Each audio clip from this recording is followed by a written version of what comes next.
We are here at the Quirk Books booth with Ian Doescher, author of the William Shakespeare Star Wars series. Welcome to the Qwillery. Thank you. How has writing always been a passion for you? That's my first question. It has, yeah, absolutely. Ever since I was a kid, I was telling stories and loved writing them out. And as I've become an adult, it sort of felt like I've been into writing more in terms of learning more about the craft of writing and that sort of thing. So yeah, it's been a passion for a long time. I absolutely am delighted with this series. I told you this before. How did you decide to mash up Shakespeare and Star Wars? A few different things happened around the same time. I watched the original Star Wars trilogy with some good friends of mine, and then I read Pride and Prejudice and Zombies, one of the first popular mashup books, and then went to the Oregon Shakespeare Festival with my family. And so I sort of had Star Wars and Shakespeare and mashups all bouncing around in my head, and thought, wouldn't it be kind of fun to take Star Wars and rewrite it as though we're played by Shakespeare? And you started with A New Hope, verily A New Hope, because that's your favorite, or was that the order that... It just seemed like the most natural starting place, since it was the first the original Star Wars movie. You know, for me, yeah. So to jump in where the Star Wars movies themselves jumped in, made sense. Can you explain the mechanics of, I don't know if I'm going to even say it right, iambic pentameter? Sure. So iambic pentameter is a... I knew I wasn't going to say it right. Right. Iambic pentameter is a syllable pattern that Shakespeare wrote most of his plays in, and basically an iamb is a pattern where it's an unstressed syllable followed by a stressed syllable. So the word release or defend, we don't say release or defend. And then pentameter means there are 5 of them in a line. So it goes da-dum, da-dum, da-dum, da-dum, da-dum. The example I always give is from the Simon and Garfunkel song, I'd rather be a hammer than a nail. Exactly, I love it. Was it challenging for you to write in this style?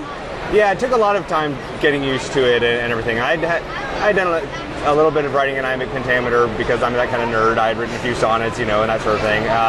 But it certainly hadn't written nearly as much as I did when I sat down to write William Shakespeare's Star Wars. So right. Yeah, it definitely took some practice and getting into it. And the good news is it's sort of like a muscle. The more you exercise it, the stronger it gets. So with subsequent books, it has been easier. It comes more naturally. Now, part of the fun for me for reading your books was the Easter eggs.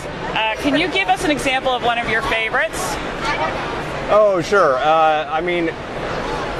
Every single one of Mace Windu's lines includes the title of a Samuel L. Jackson movie. That was just one of those fun things where I was like, it'd be fun to try to do this. By the end of Tragedy of the Sith's Revenge, I was sort of scraping the bottom of the barrel for his movie titles, but it was still a lot of fun. Now, do you have a master list of these? Because I know there's some that I missed. Of Easter eggs? Yeah. Do you? Are you going to make that available to your readers, or? I don't know. Maybe. Yeah. I'll put in for one. If you had to pick a favorite character from the Star Wars universe, who would it be and why? Han Solo. I mean, when you're a kid and Harrison Ford is Han Solo and he's Indiana Jones, how could you not want to be that cool and have that swagger? And that's definitely not who I really am, but I'm much more C-3PO than Han Solo. But Han Solo was always my favorite. Excellent. Your stories do a terrific job of making unsympathetic characters sympathetic. Do you think William Shakespeare would approve of that? I hope so. I mean, with some of his villains, you just hate them and despise them all the way through. But he also was, one of the reasons I think we still, study him today and perform his plays and everything is because he draws us rich characters who aren't necessarily one-dimensional, right? He gives us these characters who are both good and bad in some ways. And so, yeah, I think he hopefully would appreciate, seeing these characters that, even though that you don't have a lot of sympathy for them in the movie, hopefully you have more through this retelling. Right. Jar Jar Binks, I liked him afterwards. I'm like, this guy's a genius. I like Jar Jar Binks. That's awesome. Well, thank you. I had a lot of fun with Jar Jar, sort of turning his character around and making him something totally different. Yeah, and I absolutely want to tell you, loved R2-D2's little soliloquies. They hit you in the feels. They were good. Well, thanks. And with R2-D2, I felt like I was just sort of giving voice to what we all think he would probably say anyway. Right. He's sort of snarky and noble and all those things. Yeah, great. Now, what do you have coming up next? So I'm working on a couple of different things. For this Christmas, I'm just not officially published. I'm just going to sort of put it out there. is going to be William Shakespeare's A Christmas Carol.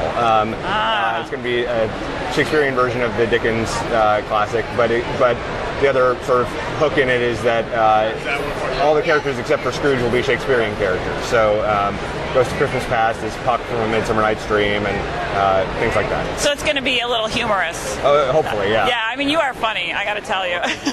Okay, well, thank you very much for joining the Qwillery, and have a great rest of your convention. Thanks, Tracy.